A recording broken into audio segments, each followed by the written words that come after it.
बिस्मिल्लाहिर्रहमानिर्रहीम। शहद कुदरत का मिठास भरा तोहफा।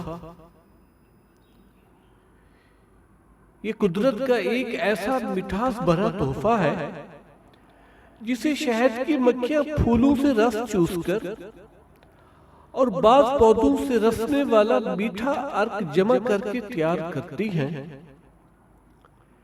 ये निहायत अहम और मुफीद कुदरती अज्जा का एक अजीब व गरीब और हैरत अंगेज मुरक्कब है। इन अज्जा में ग़िज़ायत भी होती है और ये सेहत बख्श तासीर भी रखते हैं। इनमें कार्बोहाइड्रेट्स, ग्लूकोज, खुराक को हजम करने में मदद देने वाले अज्जा, लाहमियात, अमाइनो एसिड्स, कुदरती एसिड्स, मादनियात, विटामिन्स, खुशबूदार मादे और दीगर मुफीद कीमियाई अज्जा शामिल हैं। शहद का रंग और खुशबू उन फूलों और पौधों का मरहून मिन्नत होता है जिनका रस कशीद कर मक्खियां तैयार करती हैं। उसमें कुछ मिकदार उस मोमनुमा मादे की भी शामिल होती है जो शहद की मक्खियां तैयार करती हैं और जिससे वो अपना छत्ता बनाती हैं। शहद के अज्जा तरकीबी और माहियत इस एतबार से मुख्तलिफ हो सकते हैं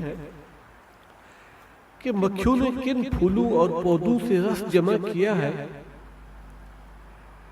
और वो फूल पौधे किस इलाके में पाए जाते हैं। शहद हासिल करने और जखीरा करने के तरीकों से भी उसके रंग और जायके में फर्क पड़ सकता है। शहद को सेहत बख्श ग़िज़ा भी कहा जाता है और शफा बख्श दवा भी। असली और नकली शहद की पहचान। शहद के बारे में आमतौर पर यह गलत फहमी पाई जाती है कि अगर वो जुज़वी तौर पर या मुकम्मल तौर पर क्रिस्टल में तब्दील हो जाए तो उसे नकली समझा जाता है, जबकि हकीकत इसके बरअक्स है। बहुत कम कुदरती और असली शहद ऐसे होते हैं जो तवील मुद्दत तक क्रिस्टल में तब्दील नहीं होते लेकिन आखिरकार हो जाते हैं, जबकि ज्यादातर असली और कुदरती शहद कुछ अरसे बाद क्रिस्टल या दानों में तब्दील होने लगते हैं, जबकि नकली या गैर कुदरती शहद मुद्दतों तक अपनी गाढ़ी, सियाल और माए शक्ल बरकरार रखते हैं। शहद के फवाइद। माहिरीन तिब ने अपनी तहकीकात और तजर्बात की रोशनी में शहद के कई फवाइद जिक्र किए हैं, जिनमें से चंद का मैं यहां जिक्र करता हूं। शहद प्यास को बुझाता है, हाफिजा को कुव्वत बख्शता है, शहद रतूबतें निकालता है। इसका कसरत इस्तेमाल इस्तिस्का, यरकान, असरुल बूल, वर्मितहाल, फालिज, लकवा, जहर के असरात और इमराज सरोसीना में मुफीद है। पथरी को खारिज करता है, बिसारत और जिगर को कुव्वत मिलती है। बुअली सीना इसे मकवी मैदा भी करार देते हैं। दांतों के लिए शहद एक बेहतरीन टॉनिक है। इसे सिरका में हल करके दांतों पर मलना उनको मजबूत करता है और मसूड़ों के वर्म दूर करने के अलावा दांतों को चमकदार बनाता है। गर्म पानी में शहद और सिरका के साथ नमक मिलाकर गरारा करने से गले और मसूड़ों का वर्म जाता रहता है। निहार मुंह शहद पीने से पुरानी कब्ज ठीक हो जाती है। खट्टे डकार आने बंद हो जाते हैं और अगर पेट में हवा भर जाती हो तो वो निकल जाती है।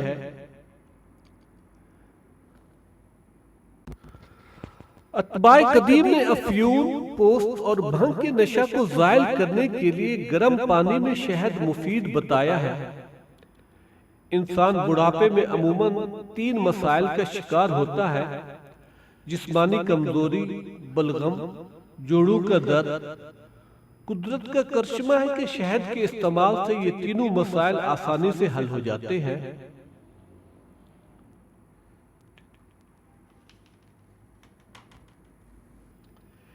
शहद में एंटीसेप्टिक खसूसियात होने की बिना पर जख्मों पर लगाना या जली हुई जल्द पर लगाना निहायत मुफीद पाया गया है। चेहरे से मुहासे और फिंसियां दूर करने के लिए बहुत अच्छा इलाज समझा जाता है। तिब नबवी के मशहूर मुरत्तब अलाउद्दीन कहाल, उसने शहद को इस हाल के अलावा ग़िज़ाई समेत यानी फूड पॉइजनिंग में मुफीद करार दिया है। तालिब इल्मों के लिए इंतहाई मुफीद बताया जाता है। ज्यादा देर तक पढ़ सकने का बायस और उनकी यादाश्त के बेहतर रहने का जरिया है। दिल के मरीजों को उसे पीने के दौरान दौरे नहीं पड़ते। ये शहद की चंद खसूसियात थी जिनसे अंदाजा लगाया जा सकता है कि कुदरत का ये अजीम शान तोहफा कितनी अहमियत और इफादियत का हामिल है, जो एक मामूली सी लतीफ गश्ती मशीन जो हर किस्म के फल फूल से मकवी अर्क और पाकीज़ा जोहर कशीद करके अपने महफूज घरों में जखीरा करती है, उससे हासिल किया जाता है। रब्बुल जलाल से दुआ है कि वो हमें अपने नेमतों की कमा हक्का कदरदानी और अपने हबीब जनाब नबी करीम सल्लल्लाहु अलैहि वसल्लम के कीमती इरशादात को अपने सीनों से लगाने की तौफीक अता फरमाए और अपने आबा व अजदाद के हकीकी वारिस बनकर उनकी इल्मी सरमाया से भटकी हुई इंसानियत को राह रास्त पर लाने के लिए कबूल फरमाए। आमीन वस्सलाम। दोस्तों, मजीद मालूमाती वीडियोस के लिए हमारे चैनल को सब्सक्राइब करके बेल आइकन को क्लिक कर दें ताकि आने वाली वीडियोस का नोटिफिकेशन सबसे पहले आपको मिले।